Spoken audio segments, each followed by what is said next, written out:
What happened on day 2 of the Major League Fishing Bass Pro Tour and the Bassmaster Elites? Let's talk about it.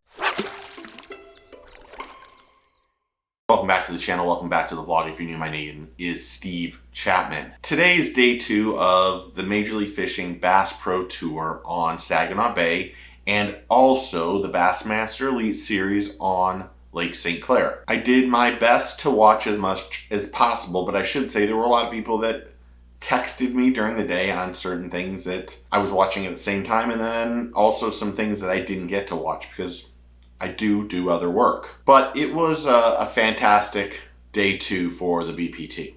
Now it started off, period 1, only 2 anglers in the top 15 were using technology. And it might go unnoticed, but there's a lot of people who turn on technology but really aren't using it. I know that sounds weird or sounds like it's deceptive, but they turn it on so that people know that their sponsors know that they're using it. But there's a lot of anglers that don't use it and did really well after 2 days. Now, if you missed it, Edwin Evers was on a flat with nobody on it.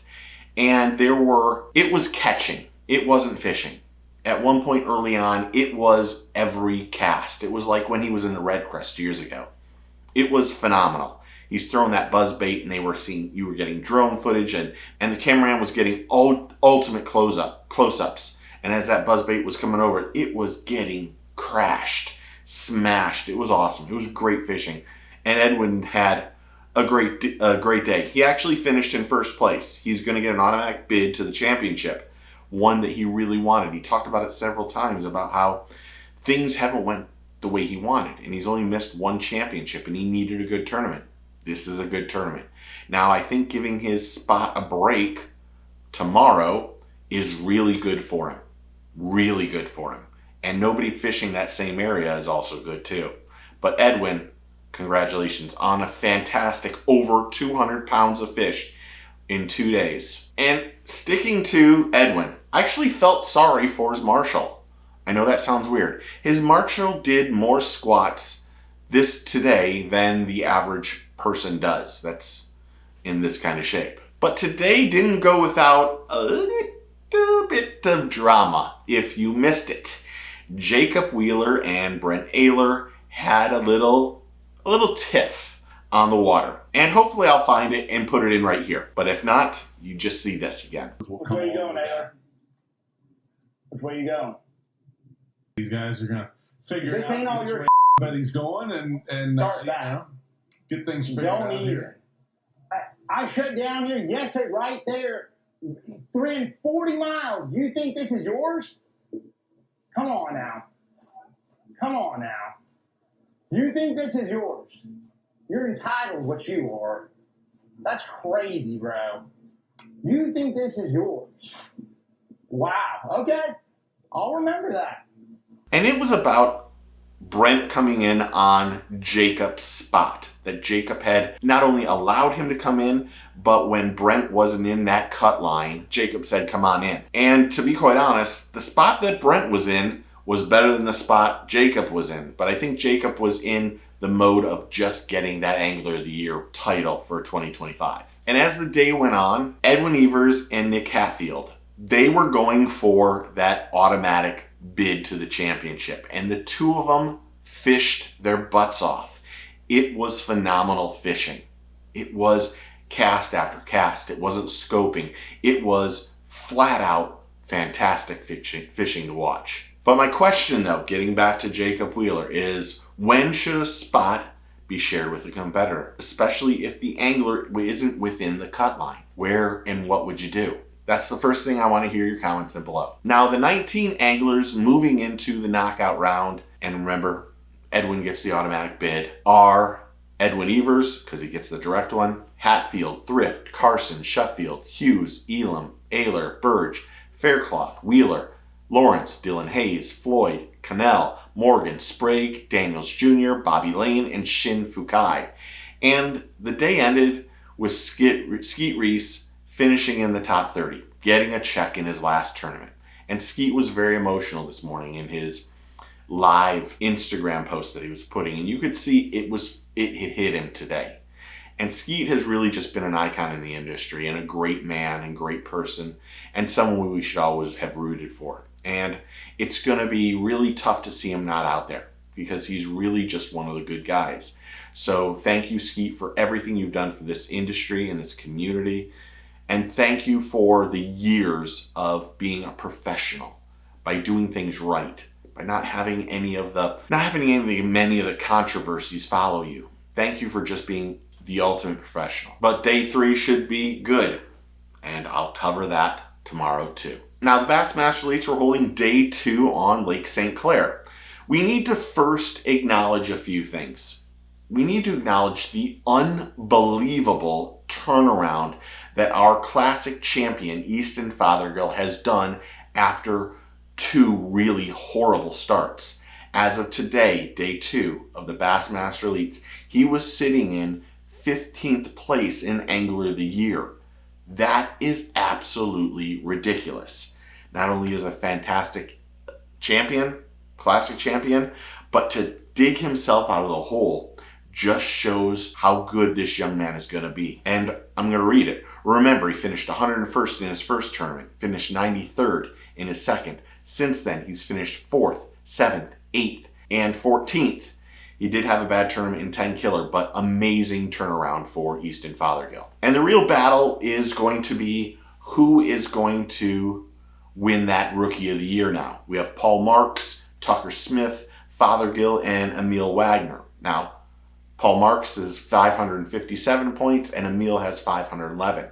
So we're going to have a great finish, including this tournament, and the next tournament for the Elites and that Rookie of the Year. Now, in Angler of the Year, I got to be honest, Trey McKinney is just in a league of his own. His controversies last year were second to none. This year, he has proven to be one of the best, really close to the best angler on the Elites. He is unbelievably consistent. He does everything well, and he wins Angler of the Year this year. He had second last year, and winning it this year would be a seriously amazing accomplishment. And I'm almost rooting for him, to be honest, at this point in time.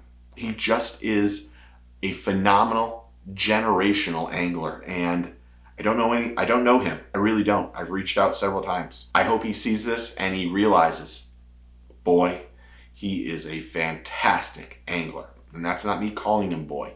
He is absolutely ridiculous. But the top 10 after day 1 was Trey McKinney, Chris Johnston, Jay Shishkirat, Coyote Fajita, Will Davis Jr., Patrick Walters, Taco Ito, Bill Lowen, Shane LaHue, and Paul Marks. Mike Iaconelli, one of the ones that's crazy, he had to skip a tournament, is sitting in 99th place in Angler of the Year. Remember, he missed it.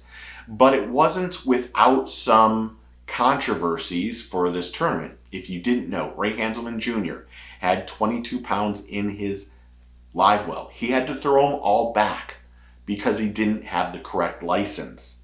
He self-reported this. Ed Lochran was disqualified for also not having the right license. If you don't know, you have to have 3 licenses to fish Lake St. Clair and the areas around it. JT Tompkins in practice was on the Canadian side and was told you can't fish there without the certain license. And then Wes Logan had a 2-pound penalty for having too many fish in his live well.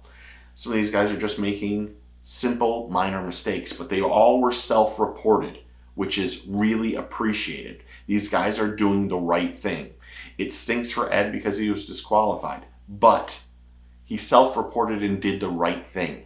So we can't, while it stinks to not have a license, and you should always have your license at all times, you want to know what? It really is appreciative that these guys are self-reporting, and I respect that. And I would say the only other thing I would say wrong with today on bass is that a lot of these guys are only fishing for 4-pound fish. They are scoping and not casting unless they see a big one. And I wish that wasn't happening. If you really enjoy forward-facing sonar, you love Lake St. Clair. But before we get to the top 10, Caleb Sumrall. Dude, keep communicating and articulating when you're live. You are absolutely fantastic. Now, the top 10 for the Bassmaster Elites on Lake St. Clair after day 2 are Trey McKinney, Tucker Smith, Coyote Fajita, Logan Parks, Easton Fothergill, Justin Atkins, Matt Robertson, Cole Sands, Paul Bueller, and Taco Ito. Here's some notable things that I thought we should talk about. Ben Milliken finished probably outside the top 70. He was in 73rd or 74th place. He needed a really good finish. Now, there's still one tournament left, but it is absolutely crucial that Ben finds and has a fantastic tournament, or he will either quit or be relegated back down. And I've said this before, I'm not sure if Ben needs the elites. I think that Ben makes his content and has that following that love whatever he does. And if he's on the elites or if he's not on the elites, it really doesn't matter. He has proven that he's one of the best anglers out there. Without question, he's the best content creator, original content creator and not professional, that's made this attempt to be a pro. Without question. But needs to have a good tournament for that last one. Also, the other little thing, Logan Latusa, who was disqualified at last tournament, looks like he finished inside the top 60, which should give him a few points. But Logan also needs to have an absolutely gangbuster tournament for that last one to get as many points as possible to requalify for the elites. But we'll see what happens. What did you think of day 2 on the BPT and on the elites? Comment below and tell me what you think. What did you think of a little spat between Brent Ayler and Jacob Wheeler? I didn't even put the whole thing in. It was a little bit long, but what did you think of it? Comment below and tell me what you think. Thanks to all the new subscribers and members and everyone's interactive on the channel. I really do appreciate it. I have to say, it's overwhelming and it's humbling. At times, it's hurtful. There's a lot of keyboard Karens that like to take their shots. And I don't really appreciate it, but I guess it comes with the territory, even though I don't think it should. But I really appreciate everyone who's interactive on this channel and makes this community part of my family. So thank you. But if you're not a subscriber, you should be. Just click that button and welcome to the team and the family. Remember, take a kid fishing, tight lines, cheers, and get your fish on.